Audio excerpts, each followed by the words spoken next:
How do you sort of find people do treat you sort of in general in terms of your sort of gender and your gender expression? I have to deal with a lot of really visceral reactions, whether it's a positive one or a negative one. I have to deal with a lot of very big emotions and big, yeah, it's crazy. Hey, I remember once I was walking through Central. I walked past a guy. He's like full, very masked, had a VB stubby in his hand. And I remember walking past, and as I walked past, I heard him go, "Oh shit!" And I was like, oh, "Fuck me! This is like he's gonna try and start some shit with me." And he's like, "Oi, oi!" I turned around, and he was like, "That looks great." And I was like, "Whoa!"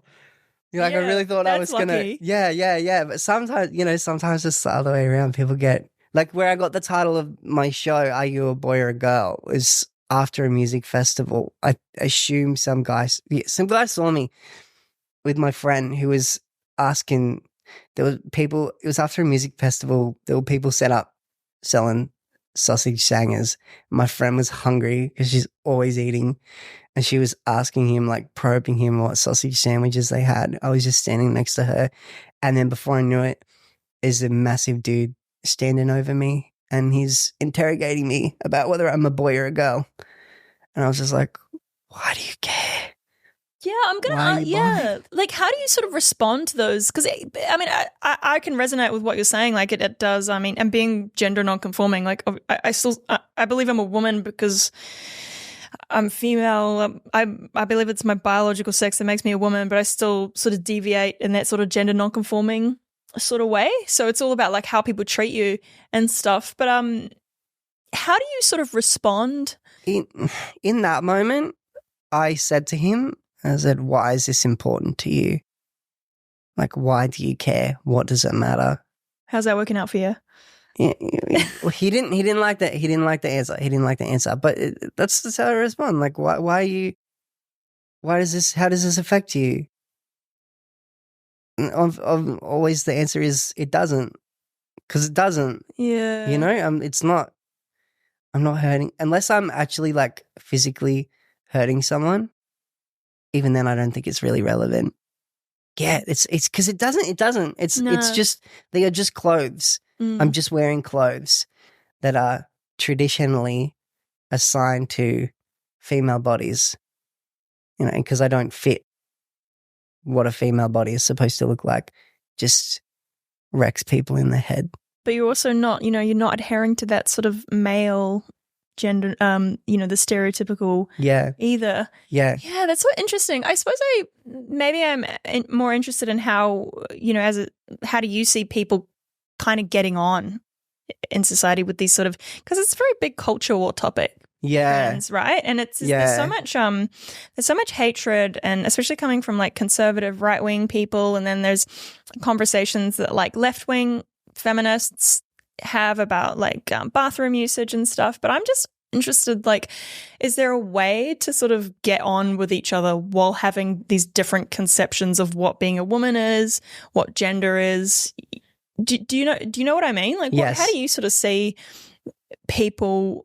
How would you like to see people getting on while having these different conceptions? I think, in my opinion, I think that people need to realize that they have a lot more in common with me than they realize. I honestly view all this culture war stuff as just kind of like the new scapegoat. It's because I'll never forget this day. I used to be in the Central Coast community group on Facebook because it was just fucking hilarious, the stuff that people would post in there. Like, it was genuinely funny. No, I know. You can get a lot of comedy material. Yeah. It was just, I remember there was this phase where everyone was posting photos of jet streams and they were like, "Look out, guys, it's going to rain tomorrow." And it would just start these endless arguments, and it was so fun to watch. But I remember this one time, this guy posted like a trans queerphobic meme in the group. And so I do what I always do. I look at their profile, okay? And when you on Facebook, when you click on someone in a group, it shows you everything that they've posted before. The day before, this guy had posted twice asking for recommendations on cheap caravan parks for powered sites because he was about to become homeless because he'd gotten injured at work. His work was fucking him over. And through all the legal costs, he had no choice but to move into a tent. And that guy was angry at queer and trans people.